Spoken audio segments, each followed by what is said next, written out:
बहुत समय पहले की बात है। एक गांव में रतन नाम का एक बेहद गरीब किसान अपनी पत्नी झुमरी और अपनी 15 साल की पुत्री साक्षी के साथ रहता था। एक दिन झुमरी रतन से बोलती है, आखिर ऐसे कब तक चलता रहेगा जी? हमारी बिटिया 15 साल की हो गई है। कुछ समय बाद उसके हाथ पीले करने का समय आ जाएगा। मैं तुम्हारी बात समझता हूँ झुमरी, तुम चिंता मत करो। मैं आज से खेत में दिन रात काम करूँगा। तुम्हारी मेहनत करने से क्या फायदा? तुम्हारी सारी फसल तो जमींदार ले लेता है। इतनी मेहनत करने के बावजूद हम सबको 2 वक्त का पेट भर भोजन भी नसीब नहीं होता। काश हमारा कोई पुत्र होता तो हमारे बुढ़ापे का सहारा बनता। ईश्वर पर भरोसा रखो, सब कुछ ठीक हो जाएगा। इतना बोलकर रतन अपने खेत पर चला गया और मेहनत से खेत पर हल चलाने लगा। रतन को हल चलाते हुए कुछ ही समय हुआ था कि तभी गांव का जमींदार आ धमका। अब तुम्हें खेत में मेहनत करने की कोई जरूरत नहीं है रतन। मैं आपकी बात का मतलब नहीं समझा जमींदार साहब। अगर मैं मेहनत नहीं करूंगा तो अपने परिवार का पेट कैसे पालूंगा? मैं तुम्हें मेहनत करने से नहीं रोक रहा। तुम्हें मेहनत करनी है तो जाकर दूसरे के खेत में मेहनत करो, मेरे खेत में नहीं। ये क्या कह रहे हैं आप? मैं अपने ही खेत में तो काम कर रहा हूँ, ये मेरा ही खेत है। ये अब तुम्हारा खेत नहीं, ये तुम्हारा खेत था, अब ये मेरा खेत है। तुम्हारी यादाश्त शायद कमजोर हो गई है रतन। कुछ समय पहले तुमने मुझसे कर्ज लिया था जो तुम अभी तक चुका नहीं पाए हो। झूठ मत बोलिए जमींदार साहब, हर साल मेरी लगभग सारी फसल तो आप ले जाते हैं, लेकिन आपका जो कर्जा है वो चुकने का नाम ही नहीं ले रहा। वाह, लेते हुए तो बड़ा मुस्कुराते हुए गए थे और देते समय आंखें दिखा रहे हो। अब तक मैं जो भी फसल ले गया हूँ वह सब ब्याज थी। जब तक तुम मेरी असल नहीं चुका देते तुम अपने खेत में काम नहीं कर सकते। अब तुम यहाँ से जा सकते हो। किसी माई के लाल में अगर हिम्मत है तो मेरे खेत से मुझे निकाल कर दिखाए, सारी दादागिरी खत्म कर दूंगा उसकी। अच्छा, क्या कर लोगे तुम? अपनी पुत्री को लड़ने के लिए बुलाओगे? क्योंकि तुम्हारा कोई पुत्र तो है नहीं जो तुम्हारे लिए हमसे लड़ने आएगा। तभी जमींदार के बगल में खड़ा हुआ उसका साथी संपत रतन से बोला, यहाँ से चले जाओ रतन, तुम्हें आखिरी चेतावनी दे रहा हूँ। मुझे तुम पर हाथ उठाते हुए अच्छा नहीं लगेगा, लेकिन अगर तुम जिद करोगे तो मजबूरन मुझे वह तरीका अपनाना पड़ेगा जो तुम्हें अच्छा नहीं लगेगा। जाता हूँ, लेकिन मैं चुप नहीं रहूंगा। मैं इसकी शिकायत महाराज से जरूर करूंगा। इतना बोलकर रतन आंखों में आंसू लिए वहाँ से चला गया।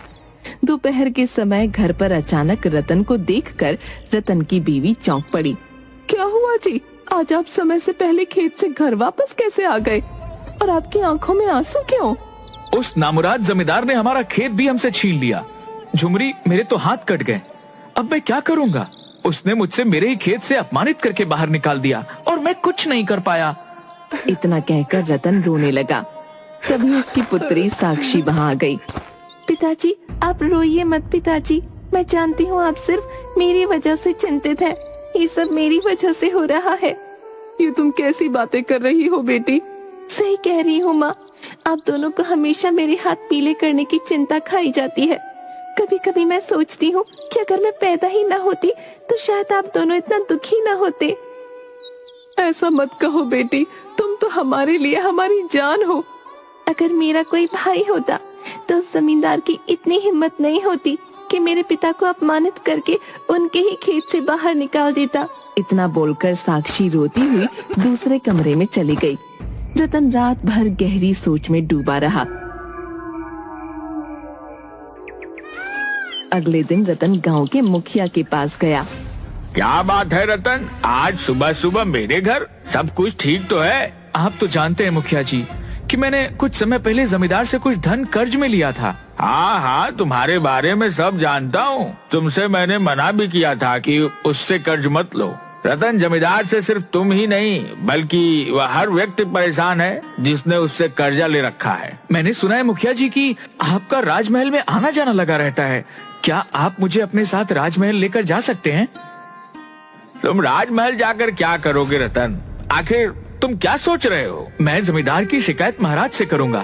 उन्हें बताऊंगा कि किस तरह से जमींदार ने मेरे साथ बेईमानी करके मेरे ही खेत से मुझे निकाल दिया है। रतन, मुझे तुमसे पूरी हमदर्दी है, पर तुम राजमहल जाना चाहते हो तो मैं तुम्हें ले जा सकता हूँ और तुम्हें दरबार में राजा से भी मिलवा सकता हूँ, लेकिन वहाँ कुछ होने वाला नहीं है। मैं कुछ समझा नहीं मुखिया जी।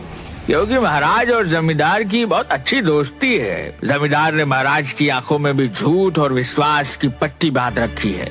महाराज उस पर बहुत विश्वास करते हैं, वह तुम्हारी बात पर विश्वास नहीं करेंगे। हो सकता है तुम्हें उल्टी सजा देकर कारागार में बंद करवा दे। अगर ऐसा हुआ तो तुम्हारे परिवार का क्या होगा रतन? क्योंकि तुम्हारा कोई पुत्र भी नहीं है जो तुम्हारी पीठ पीछे तुम्हारे परिवार को संभाल सके। तो फिर अब मैं क्या करूं? देखो रतन, मेरे भी बहुत से खेत हैं। तुम चाहो तो अपने परिवार के साथ मेरे खेत में काम कर सकते हो, और जितना मैं और मजदूरों को काम करने का धन देता हूँ उनसे तुम्हें थोड़ा ज्यादा दे दूंगा। इससे ज्यादा मैं तुम्हारे लिए कुछ नहीं कर सकता। ठीक है, इस वक्त मुझे सिर्फ और सिर्फ काम की ही आवश्यकता है। उस दिन के बाद रतन मुखिया के खेतों पर काम करने लगा। रतन के साथ उसकी पत्नी और उसकी बेटी भी बराबर से काम कर रही थी। एक दिन की बात है, रतन खेत में अपनी पत्नी और बेटी के साथ भोजन कर रहा था कि तभी वहाँ पर एक बहुत गंदा दिखने वाला इंसान आया। मैं कई दिनों से भूखा हूँ, क्या तुम मुझे कुछ खाने को दे सकते हो? कौन हो तुम? और तुम्हारे कपड़े देखकर लग रहा है जैसे तुम कई महीनों से नहीं नहाए हो, और तुम्हारे अंदर से कितनी बदबू आ रही है। एक भूखे को भोजन खिलाना बहुत बड़ा पुण्य का काम होता है, और मैं कुछ भी मुफ्त में नहीं खाता। अगर मैं तुम्हारा भोजन खाऊंगा तो उसके बदले मैं तुम्हें वो दूंगा जिसकी तुम कल्पना भी नहीं कर सकते। अरे भाई, अगर तुम्हें भोजन खाना है तो ऐसे ही मांग लो ना। तुम्हारे पास पहनने को ढंग से वस्त्र भी नहीं है और तुम कुछ देने की बात कर रहे हो।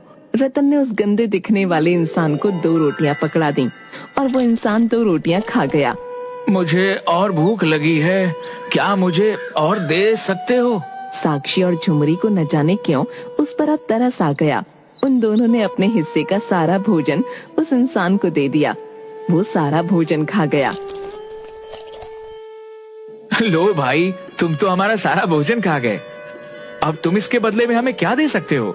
रतन ने इतना कहा ही था कि तभी उस व्यक्ति ने जमीन से गीली मिट्टी उठा ली। उसने झुमरी और रतन के पसीने की कुछ बूंदें उस मिट्टी में मिला दी और उस मिट्टी से एक सुंदर दिखने वाले लड़के का पुतला बना दिया। यह लो, इसे धूप में सुखा देना और रात में अपना दरवाजे के पास रख देना। इतना कहकर वो व्यक्ति वहाँ से चला गया। मुझे तो ये कोई पागल लगता था जी। ये क्या कहकर गया? मेरी तो कुछ समझ में नहीं आया। लेकिन माँ, इसने मिट्टी से पुतला कितना सुंदर बनाया। पिताजी देखो ना, कितना सुंदर लड़के का पुतला है। अगर हमारा कोई पुत्र होता तो शायद कुछ इसी तरह का दिखता। झुमरी और रतन अपने अपने काम पर लग गए, मगर साक्षी ने उस गीली मिट्टी के पुतले को धूप में रख दिया और वो उसे देखती रही। कुछ घंटे बाद वो सूख गया। रात के समय साक्षी ने उसे अपने घर के दरवाजे पर रख दिया। अरे बेटी, ये तुम क्या कर रही हो? पिताजी, आपने सुना नहीं था उस व्यक्ति ने क्या कहा था? अरे वो कोई पागल था। तुम भी उसकी बातें सुनकर ऊटपटांग हरकतें करने लगी। अब सो जाओ, सुबह जल्दी उठना है। साक्षी चारपाई पर लेट गई, मगर उसकी आंखों से नींद कोसों दूर थी। अचानक आधी रात को बहुत सी रंग बिरंगी किरणें उस मिट्टी के पुतले के आसपास मंडराने लगीं। साक्षी दौड़ते हुए रतन और झुमरी के पास पहुंची। माँ, पिताजी उठिए, देखिए ना ये क्या हो रहा है। झुमरी की बात सुनकर वो दोनों आंख मसलते हुए उठ गए। ये क्या हो रहा है? मुझे तो अब डर लगने लगा है जी। आखिर वो पागल इंसान क्या देकर गया है? झुमरी ने इतना कहा ही था कि तभी देखते ही देखते वो मिट्टी का पुतला एक सुंदर 20 वर्षीय नवयुवक में परिवर्तित हो गया। रतन, झुमरी और साक्षी उसे देखकर बुरी तरह से डर गए। घबराओ मत पिताजी और माँ, मैं तुम्हारा ही बेटा हूँ, एक जादुई बेटा। ऐसा कैसे हो सकता है? क्यों नहीं हो सकता? आपके पसीने का अंश मुझ में है। मैं भले ही आपकी कोख में भले ही 9 महीने ना रहा हूँ, लेकिन मैं आपका ही पुत्र हूँ। न जाने क्यों झुमरी के दिल में उसे देखकर ममता फूट पड़ी और वो दौड़ते हुए उस युवक से लिपट गई। पता नहीं क्यों मुझे ऐसा लग रहा है जैसे कि तुम मेरी असली संतान हो। मैं ही तुम्हारा असली संतान हूँ माँ।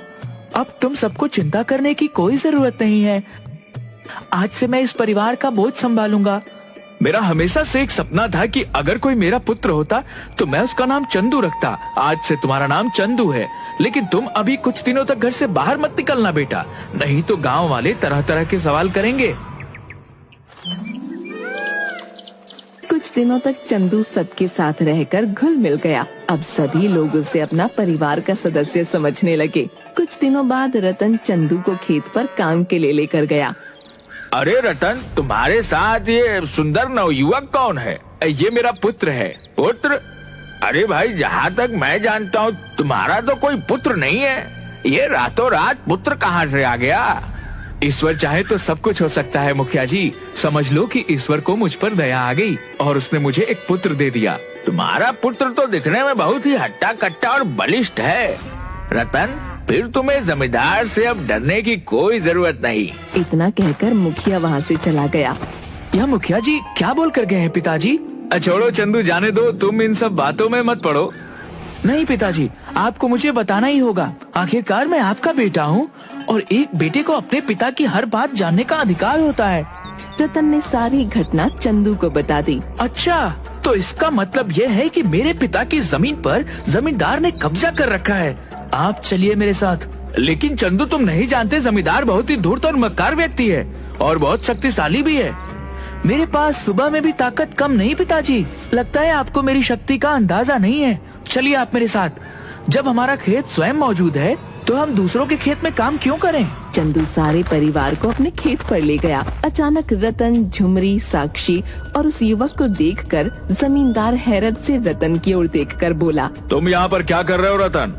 रतन के बोलने से पहले चंदू जमींदार की आंखों में आंखें डालकर बोला, ये मेरे पिताजी हैं और ये मेरी माँ है और मैं इस लड़की का भाई हूँ और मैं अपने खेत में हल चलाने के लिए आया हूँ और तुम सब लोगों को यहाँ से धक्के देकर बाहर निकालने के लिए आया हूँ। ये क्या बचपना है रतन? जहाँ तक मैं जानता हूँ तुम्हारा कोई पुत्र नहीं है। तो अब जान लो, ये मेरा ही पुत्र है। आखिर ये चल क्या रहा है? लेकिन अगर तुम सीधी तरह से इस खेत से यहाँ से नहीं गए तो मुझे मजबूरन तुम सबको धक्के देकर यहाँ से बाहर निकालना पड़ेगा। वो तरीका भी आजमा कर देख लो जमींदार। मैं तुम्हें कुछ समय का मोहलत देता हूँ, अपने आदमियों के साथ यहाँ से निकल जाओ। शायद तुम नहीं जानते बच्चे, तुम्हारे पिताजी ने मुझसे कर्ज लिया था। मेरे पिताजी ने तुमसे जितना कर्ज लिया था उससे कहीं ज्यादा तुम उनकी फसल छीन कर ले गए। तुम्हारा कर्जा चुकता हो गया, अब तुम यहाँ से जा सकते हो। चंदू की बात सुनकर जमींदार का आदमी संपत क्रोधित हो गया। वो जैसे ही चंदू को मारने के लिए आगे बढ़ा, चंदू ने एक मुक्का संपत के मुंह पर जड़ दिया। संपत वहीं बेहोश हो गया। ये देखकर जमींदार डर गया। मैं चुप नहीं रहूंगा, इस मामले को महाराज तक लेकर जाऊंगा। जहाँ ले जाना है वहाँ ले जाओ, मगर इस वक्त यहाँ से चले जाओ, नहीं तो महाराज के पास तुम अपनी दोनों टांगों पर चलकर नहीं जाओगे। जमींदार डरकर सारे आदमियों को वहाँ से लेकर चला गया। बेटा, तुम शायद नहीं जानते कि जमींदार की महाराज से बहुत अच्छी दोस्ती है। जानता हूँ पिताजी, लेकिन शायद आप नहीं जानते होंगे कि झूठ चाहे जितना भी बलवान क्यों न हो, सत्य के आगे उसे झुकना ही पड़ता है। उस दिन के बाद चंदू खेत में हल चलाने लगा। चंदू के शरीर में एक गजब की फुर्ती और शक्ति थी, जिसे गांव का कोई भी व्यक्ति देखता तो दंग रह जाता। मगर कुछ दिनों बाद राजा के सैनिक अचानक रतन के घर पर आ धमके। तुम्हें अभी इसी वक्त महाराज के महल में चलना होगा, ये महाराज का आदेश है। रतन और चंदू उन सैनिकों के साथ सीधे राजमहल चले गए। राजमहल में राजा के बगल में जमींदार बैठा था। अच्छा, तो तुम हो जिसने मेरे मित्र को सबके सामने अपमानित किया। मैंने आपके मित्र को अपमानित नहीं किया राजन, बल्कि आपके मित्र ने मेरे पिता के साथ धोखा किया है। बकवास बंद करो, मैं सब जानता हूँ। तुम इस रतन के पुत्र नहीं हो, मुझे जमींदार ने सब कुछ बता दिया है। रतन का पुत्र है ही नहीं, तो फिर तुम कौन हो? महाराज, ये कोई जासूस है, इसे पकड़कर कारागार में बंद कर दीजिए, ये आपकी राजगद्दी के लिए खतरा है। मेरा भी शक यही है। मैंने गांव में अपने गुप्तचर भेजकर पता करवाए हैं और मुझे पता यही लगा है कि रतन का कोई पुत्र है ही नहीं। यह जरूर किसी दूसरे देश का जासूस है जो बहरूपिया बनकर मेरा राज्य मुझसे छीनने आया है।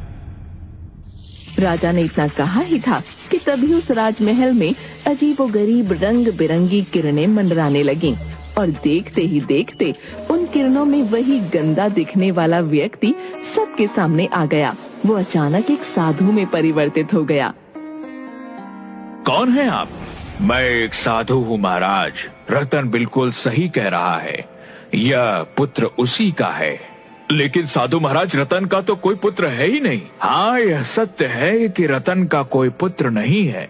रतन की गरीबी देखकर मुझे उस पर दया आ गई और मैंने एक मिट्टी के पुतले में रतन और उसकी पत्नी का पसीना मिलाकर एक पुतला बनाया और उस पुतले में इन दोनों की पुत्र प्राप्ति की सच्ची श्रद्धा से जान आ गई। अब यह रतन का ही पुत्र है और जमींदार झूठा है। हाँ महाराज, आपके मित्र ने आपका नाम लेकर समाज में डर और भय का माहौल बना रखा है। इसने बेईमानी से मेरा खेत मुझसे छीन लिया था। राजा क्रोधित होकर जमींदार से बोला, क्या यह सही है? मुझसे गलती हो गई, मुझे क्षमा कर दीजिए महाराज। इस धोखे के लिए तुम सजा के अधिकारी हो। सिपाहियों, कारागार में बंद कर दो इस कपटी को। क्षमा महाराज, क्षमा। रतन, मैं तुम सबका क्षमा प्रार्थी हूँ। अब तुम राज्य में अपने परिवार सहित सुखी जीवन यापन करो। धन्यवाद महाराज। इसके बाद रतन अपने परिवार के साथ खेती कर खुशी खुशी रहने लगा। किसी ने सच ही कहा है, झूठ चाहे कितना भी बलवान क्यों न हो, उसका पतन पक्का। ऐसी मज़ीद वीडियो देखने के लिए हमारे चैनल को सब्सक्राइब करें, लाइक करें, फॉलो करें और शेयर करें।